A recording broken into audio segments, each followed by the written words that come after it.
तर मित्रांनो, एका नव्या स्पेशल सुपर क्लास मध्ये आपले स्वागत आहे. आणि आजचा हा special super class doctor Babasaheb Ambedkar यांच्यावर आहे. आणि हा पार्ट 2 आहे. पार्ट 1 मध्ये जे प्रश्न आपण पाहिलेले आहेत ते पार्ट 2 मध्ये नाहीत, आणि पार्ट 2 मध्ये जे प्रश्न आहेत ते पार्ट 1 मध्ये नाहीत. त्यामुळे आपल्याला दोन्ही पार्टला चेकआउट जरूरच करून घ्यायचा आहे. पहिल्या पार्टचा लिंक आपल्याला या व्हिडिओच्या डिस्क्रिप्शन मध्ये मी दिलेला आहे. सुपर क्लासला सुरू करण्यापहिले आपल्याला सुपर क्लासला एक लाईक जरूरच करायचा आहे. आणि चॅनलवर तुम्ही नवीन आला असाल तर सबस्क्राइब लगेच करून घ्या. अशाच प्रकारची सुपर क्लास पुढेही एकदम फ्री मध्ये पाहण्यासाठी. सुपर क्लासला सुरुवात करूया. सर्वात पहिला प्रश्न पाहूया. प्रश्न या ठिकाणी आपल्या समोर असा आहे. बाबासाहेब आंबेडकर यांनी खालीलपैकी कोणत्या मंदिरासाठी सत्याग्रह केलेला आहे? डॉक्टर बाबासाहेब आंबेडकर यांनी खालीलपैकी कोणत्या मंदिरासाठी सत्याग्रह केलेला आहे? ऑप्शन क्रमांक 2 योग्य राहील. अंबादेवी मंदिरासाठी डॉक्टर बाबासाहेब आंबेडकर यांनी एक सत्याग्रह केलेला आहे. पुढचा प्रश्न. डॉक्टर बाबासाहेब आंबेडकर यांनी या ठिकाणी अंबादेवी सत्याग्रह महाराष्ट्रातील कोणत्या जिल्ह्यामध्ये केलेला आहे? डॉक्टर बाबासाहेब आंबेडकर यांनी अंबादेवी सत्याग्रह महाराष्ट्रातील कोणत्या जिल्ह्यात केला आहे? ऑप्शन क्रमांक 4 योग्य राहील. डॉक्टर बाबासाहेब आंबेडकर यांनी अमरावती या जिल्ह्यामध्ये अंबादेवी सत्याग्रह हा केलेला आहे. पुढचा प्रश्न. डॉक्टर बाबासाहेब आंबेडकर यांनी अमरावती जिल्ह्यामध्ये अंबादेवी सत्याग्रह कोणत्या वर्षी केलेला आहे? डॉक्टर बाबासाहेब आंबेडकर यांनी अंबादेवी सत्याग्रह महाराष्ट्रातील अमरावती जिल्ह्यामध्ये कोणत्या वर्षी केला आहे? ऑप्शन क्रमांक 3 योग्य राहील. 1925 या साली डॉक्टर बाबासाहेब आंबेडकर यांनी अंबादेवी सत्याग्रह अमरावती या जिल्ह्यामध्ये केलेला आहे. पुढचा प्रश्न. बाबासाहेब आंबेडकर यांनी काळाराम मंदिर सत्याग्रह कोणत्या वर्षी केलेला आहे? डॉक्टर बाबासाहेब आंबेडकर यांनी काळाराम मंदिर सत्याग्रह कोणत्या वर्षी कोणत्या दिवशी केला आहे? ऑप्शन क्रमांक 3 योग्य राहील. 2 मार्च 1930 या वर्षी या दिवशी बाबासाहेब आंबेडकर यांनी काळाराम मंदिर एक सत्याग्रह केलेला आहे. पुढचा प्रश्न. बाबासाहेबांनी सुरू केलेला काळाराम मंदिर सत्याग्रह एकूण किती वर्ष चालला होता? डॉक्टर बाबासाहेब आंबेडकर यांनी सुरू केलेला काळाराम मंदिर सत्याग्रह एकूण किती वर्ष चालला होता? ऑप्शन क्रमांक 1 योग्य राहील. डॉक्टर बाबासाहेब आंबेडकर यांनी सुरू केलेला काळाराम मंदिर सत्याग्रह एकूण 5 वर्ष चाललेला आहे. पुढचा प्रश्न. पुणे करारावर कोणत्या दिवशी सही करण्यात आली होती? पुणे करारावर कोणत्या दिवशी सही करण्यात आली होती? ऑप्शन क्रमांक 4 योग्य राहील. 24 सप्टेंबर 1932 या वर्षी या दिवशी पुणे करारावर एक सही करण्यात आलेली आहे. पुढचा प्रश्न. पुणे करारावर कोणत्या कारागृहामध्ये सही करण्यात आली होती? पुणे करारावर कोणत्या कारागृहामध्ये सही करण्यात आली होती? ऑप्शन क्रमांक 2 योग्य राहील. येरवाडा या कारागृहामध्ये पुणे या करारावर एक सही करण्यात आलेली आहे. पुढचा प्रश्न. डॉक्टर बाबासाहेब आंबेडकर यांच्यावर कोणाकोणाचा प्रभाव होता? डॉक्टर बाबासाहेब आंबेडकर यांच्यावर खालीलपैकी कोणाकोणाचा प्रभाव पडलेला आहे? ऑप्शन क्रमांक 3 योग्य राहील. महात्मा फुले आणि या ठिकाणी गौतम बुद्ध या दोघांचाही डॉक्टर बाबासाहेब आंबेडकर यांच्यावर एक प्रभाव पडलेला आहे. पुढचा प्रश्न. बाबासाहेब आंबेडकर यांनी अखिल भारतीय अस्पृश्य महिला परिषद कोणत्या ठिकाणी भरवलेली आहे ते सांगायचं आहे? बाबासाहेब आंबेडकर यांनी अखिल भारतीय अस्पृश्य महिला परिषद कोणत्या ठिकाणी भरवली होती?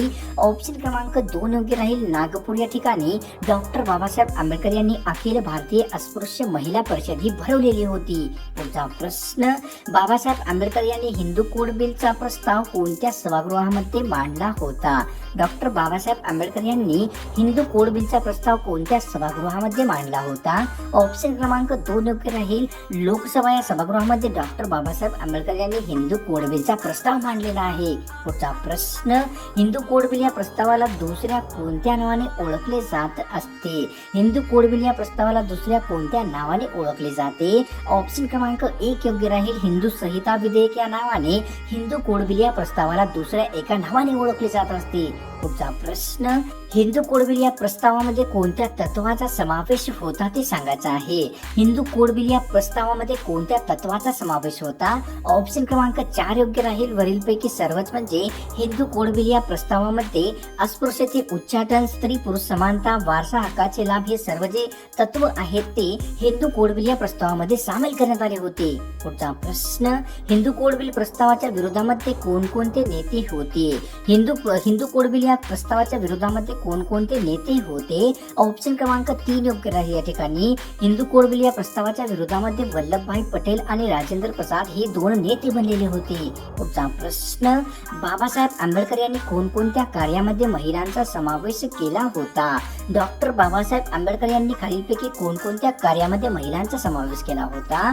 ऑप्शन क्रमांक 4 योग्य राहील. वरीलपैकी सर्वच म्हणजे काळाराम मंदिर सत्याग्रह, 14 तळे सत्याग्रह, अस्पृश्य महिला परिषद या सर्वांमध्ये डॉक्टर बाबासाहेब आंबेडकर यांनी महिलांचा एक फार मोठ्या प्रमाणामध्ये समावेश केलेला आहे. पुढचा प्रश्न, खालीलपैकी कोणाच्या अध्यक्षतेखाली सर्वात पहिली बुद्ध जयंती काढण्यात आली होती? खालीलपैकी कोणाच्या अध्यक्षतेखाली सर्वात पहिली बुद्ध जयंती काढण्यात आली होती? ऑप्शन क्रमांक या ठिकाणी 2 योग्य राहील. बाबासाहेब आंबेडकर यांच्या अध्यक्षतेखाली सर्वात पहिली बुद्ध जयंती ही काढण्यात आलेली आहे. पुढचा प्रश्न, बाबासाहेब आंबेडकर यांच्या अध्यक्षतेखाली सर्वात पहिली बुद्ध जयंती कोणत्या ठिकाणी काढण्यात आली होती? डॉक्टर बाबासाहेब आंबेडकर यांच्या अध्यक्षतेखाली सर्वात पहिली बुद्ध जयंती कोणत्या ठिकाणी काढण्यात आली होती? आणि या प्रश्नाचं उत्तर मी आपल्याला नाही सांगणार, आपल्याला कॉमेंट करून नक्कीच या प्रश्नाचं उत्तर द्यायचं आहे. एक प्रश्न मी आपल्याला विचारलेला आहे आणि आपल्याला उत्तर येत नसेल तर कॉमेंट सेक्शनला नक्कीच व्हिजिट करायचं आहे. काही हुशार विद्यार्थ्यांनी या प्रश्नाचं उत्तर आपल्याला नक्कीच दिलेले असते. पुढचा प्रश्न पाहूया. पहिल्या बुद्ध जयंतीला सुमारे किती हजार लोक उपस्थित होते? पहिल्या बुद्ध जयंतीला सुमारे किती हजार लोक उपस्थित झाले होते? ऑप्शन क्रमांक 2 योग्य राहील. सर्वात पहिल्या बुद्ध जयंतीला सुमारे 20,000 लोक हे उपस्थित झालेले होते. पुढचा प्रश्न, डॉक्टर बाबासाहेब आंबेडकर यांनी धम्मदीक्षा खालीलपैकी कोणत्या ठिकाणी घेतलेली आहे? डॉक्टर बाबासाहेब आंबेडकर यांनी धम्मदीक्षा खालीलपैकी कोणत्या ठिकाणी घेतली होती? ऑप्शन क्रमांक 2 योग्य राहील. डॉक्टर बाबासाहेब आंबेडकर यांनी नागपूर या ठिकाणी धम्मदीक्षा घेतलेली आहे. बाबासाहेब आंबेडकर यांनी कोणत्या ठिकाणी हिंदू धर्माचा त्याग करण्याची घोषणा केली होती? डॉक्टर बाबासाहेब आंबेडकर यांनी कोणत्या ठिकाणी हिंदू धर्माचा त्याग करण्याची घोषणा केली होती? ऑप्शन क्रमांक 2 योग्य राहील. येवला या ठिकाणी डॉक्टर बाबासाहेब आंबेडकर यांनी हिंदू धर्माच्या त्यागाची एक घोषणा केलेली आहे. पुढचा प्रश्न, बाबासाहेबांनी इस्लाम धर्म स्वीकारावा असे खालीलपैकी कोणत्या व्यक्तीने प्रस्ताव मांडला होता? डॉक्टर बाबासाहेब आंबेडकर यांनी इस्लाम धर्म स्वीकारावा असा प्रस्ताव कोणी मांडला होता? तर ऑप्शन क्रमांक 1 योग्य राहील. डॉक्टर बाबासाहेब आंबेडकर यांनी इस्लाम धर्म स्वीकारावा असा बॅरिस्टर जिना यांचा एक प्रस्ताव मांडलेला आहे. पुढचा प्रश्न, बाबासाहेबांना कोणकोणत्या धर्माकडून धर्म स्वीकारण्याचा प्रस्ताव आला होता ते सांगायचं आहे. डॉक्टर बाबासाहेब आंबेडकर यांना कोणकोणत्या धर्माकडून प्रस्ताव आला होता त्यांचा धर्म स्वीकारण्यासाठी? ऑप्शन क्रमांक 4 योग्य राहील. वरीलपैकी सर्वच म्हणजे डॉक्टर बाबासाहेब आंबेडकर यांना धर्माकडून म्हणजेच ख्रिश्चन, मुस्लिम, सिख या सर्व धर्मांकडून त्यांचा धर्म स्वीकारण्याचा एक प्रस्ताव आलेला होता.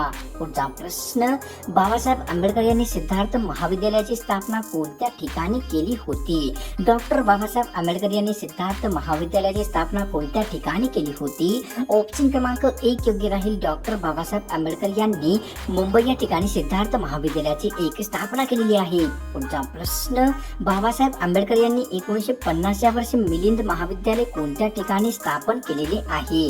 डॉक्टर बाबासाहेब आंबेडकर यांनी 1950 या वर्षी मिलिंद महाविद्यालय कोणत्या ठिकाणी स्थापन केले होते? ऑप्शन क्रमांक या ठिकाणी 1 योग्य राहील.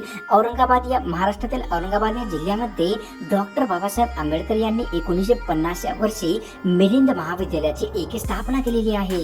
पुढचा प्रश्न, बाबासाहेबांनी त्यांच्या मुंबईतील घराला कोणते नाव दिलेले होते? डॉक्टर बाबासाहेब आंबेडकर यांनी त्यांच्या मुंबईतल्या घराला कोणते नाव दिलेले होते? ऑप्शन क्रमांक 2 योग्य राहील. राजगृह असे डॉक्टर बाबासाहेब आंबेडकर यांनी त्यांच्या मुंबईतल्या घराला एक नाव दिलेले आहे. पुढचा प्रश्न, बाबासाहेब आंबेडकर यांनी एकूण किती वृत्तपत्र सुरू केले होते? डॉक्टर बाबासाहेब आंबेडकर यांनी एकूण किती वृत्तपत्र सुरू केले होते? तर ऑप्शन क्रमांक 1 योग्य राहील. डॉक्टर बाबासाहेब आंबेडकर यांनी एकूण 5 वृत्तपत्र हे सुरू केलेले होते. पुढचा प्रश्न, बाबासाहेब आंबेडकर यांनी खालीलपैकी कोणकोणते वृत्तपत्र सुरू केले होते? डॉक्टर बाबासाहेब आंबेडकर यांनी खालीलपैकी कोणकोणते वृत्तपत्र सुरू केले होते? ऑप्शन क्रमांक 4 योग्य राहील. वरीलपैकी सर्वच म्हणजे म्हणजे जनता, मुकनायक, समता हे जे सर्व वृत्तपत्र आहेत ते डॉक्टर बाबासाहेब आंबेडकर यांनी सुरू केलेले वृत्तपत्र आहेत. पुढचा प्रश्न, बाबासाहेब आंबेडकर यांनी जनता हे वृत्तपत्र कोणत्या वर्षी सुरू केले होते? डॉक्टर बाबासाहेब आंबेडकर यांनी जनता हे वृत्तपत्र कोणत्या वर्षी सुरू केले होते? ऑप्शन क्रमांक 2 योग्य राहील. 1956 या वर्षी डॉक्टर बाबासाहेब आंबेडकर यांनी जनता हे वृत्तपत्र सुरू केलेले होते. पुढचा प्रश्न, बाबासाहेब आंबेडकर आपल्या पत्नी रमाबाईला कोणत्या नावाने हाक मारत असे? डॉक्टर बाबासाहेब आंबेडकर आपल्या पत्नी रमाबाई यांना कोणत्या नावाने हाक मारत असे? ऑप्शन क्रमांक 2 योग्य राहील. डॉक्टर बाबासाहेब आंबेडकर आपली पत्नी रमाबाई यांना रामू या नावाने हाक मारत असे. पुढचा प्रश्न, बाबासाहेब आंबेडकर यांच्या मुलीचे नाव खालीलपैकी कोणते आहे ते सांगायचे आहे. डॉक्टर बाबासाहेब आंबेडकर यांच्या मुलीचे नाव कोणते होते? ऑप्शन क्रमांक 1 योग्य राहील. डॉक्टर बाबासाहेब आंबेडकर यांच्या मुलीचे नाव इंदू असे एक ठेवण्यात आलेले होते. पुढचा प्रश्न, बाबासाहेब आंबेडकर यांची मुले खालीलपैकी कोणकोणती आहेत? डॉक्टर बाबासाहेब आंबेडकर यांची मुले खालीलपैकी कोणकोणती आहेत? ऑप्शन क्रमांक 4 योग्य राहील. वरीलपैकी सर्वच म्हणजे यशवंत, गणेश, गंगाधर ही जी सर्व मुले आहेत ते डॉक्टर बाबासाहेब आंबेडकर यांची एक मुले बनलेली होती. पुढचा प्रश्न, बाबासाहेब आंबेडकर यांना एकूण किती अपत्य झालेली होती? डॉक्टर बाबासाहेब आंबेडकर यांना एकूण किती अपत्य झाली होती? तर ऑप्शन क्रमांक या ठिकाणी 2 योग्य राहील. डॉक्टर बाबासाहेब आंबेडकर यांना एकूण 5 अपत्ये ही झालेली होती. पुढचा प्रश्न, बाबासाहेब आंबेडकर यांच्या एकूण किती अपत्याचे निधन झालेले होते? डॉक्टर बाबासाहेब आंबेडकर यांच्या एकूण किती अपत्याचे निधन झालेले होते? ऑप्शन क्रमांक 1 योग्य राहील. डॉक्टर बाबासाहेब आंबेडकर यांच्या एकूण 4 अपत्याचे निधन झालेले होते. पुढचा प्रश्न, डॉक्टर बाबासाहेब आंबेडकर यांना एकूण किती भाषाचे ज्ञान होते? डॉक्टर बाबासाहेब आंबेडकर यांना एकूण किती भाषाचे ज्ञान प्राप्त झाले होते? ऑप्शन क्रमांक 2 योग्य राहील.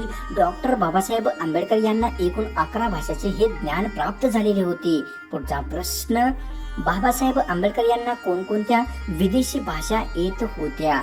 डॉक्टर बाबासाहेब आंबेडकर यांना कोणकोणत्या विदेशी भाषा येत होत्या? ऑप्शन क्रमांक 4 योग्य राहील. वरीलपैकी सर्वच म्हणजे जर्मनी, फ्रेंच आणि इंग्रजी ह्या सर्व जे भाषा आहेत ते डॉक्टर बाबासाहेब आंबेडकर यांना येणाऱ्या विदेशी भाषा बनलेल्या आहेत. पुढचा प्रश्न, बाबासाहेब आंबेडकर यांना कोणकोणत्या स्वदेशी भाषाचे ज्ञान होते?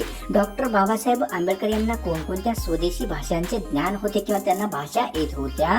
ऑप्शन क्रमांक 4 योग्य राहील. गुजराती, मराठी, कन्नड हे जे सर्व भाषा आहेत ते डॉक्टर बाबासाहेब आंबेडकर यांना येणाऱ्या एकूण भाषा बनलेल्या आहेत. पुढचा प्रश्न, मुकनायक हे पाक्षिक सुरू करण्यासाठी कोणी आर्थिक मदत केली होती? डॉक्टर बाबासाहेब आंबेडकर यांना मुकनायक हे पाक्षिक सुरू करण्यासाठी कोणी मदत केली होती?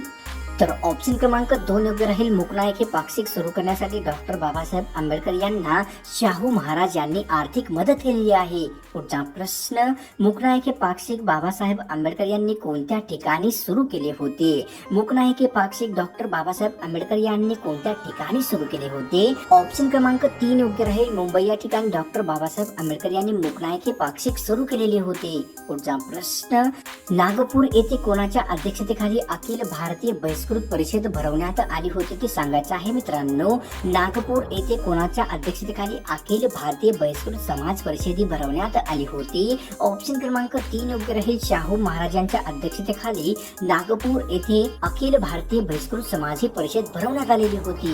पुढचा प्रश्न, नॅशनल हॉलिडे असे खालीलपैकी कोणत्या दिवसाला घोषित करण्यात आलेले आहे? नॅशनल हॉलिडे असे खालीलपैकी कोणत्या दिवसाला घोषित करण्यात आले आहे? ऑप्शन क्रमांक 1 योग्य राहील. 14 एप्रिल या दिवसाला नॅशनल हॉलिडे असे घोषित करण्यात आलेले आहे. पुढचा प्रश्न, डॉक्टर बाबासाहेब आंबेडकर यांच्या नावाने महाराष्ट्रामध्ये कुठे विमानतळ आहे? डॉक्टर बाबासाहेब आंबेडकर यांच्या नावाने महाराष्ट्रामध्ये कोणत्या शहरामध्ये विमानतळ स्थित झालेले आहे?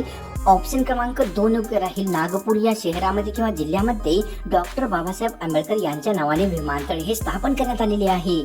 तर मित्रांनो, आजची स्पेशल सुपर क्लास आपल्याला कशी वाटली? नक्कीच मला तर गॅरंटी आहे की सुपर क्लास आपल्याला आवडलेलीच आहे आणि त्यामुळे मला एक आशा आहे की या सुपर क्लासला आपण एक लाईक नक्कीच करावं. लाईक केल्याशिवाय कुठेच नाही जायचं आहे आणि चॅनलवर तुम्ही नवीन आला असाल तर सबस्क्राईब लगेच करून घ्या अशा प्रकारची सुपर क्लास पुढे एकदम फ्रीमध्ये पाहण्यासाठी. तर मिळतो एका नव्या स्पेशल सुपर क्लासमध्ये.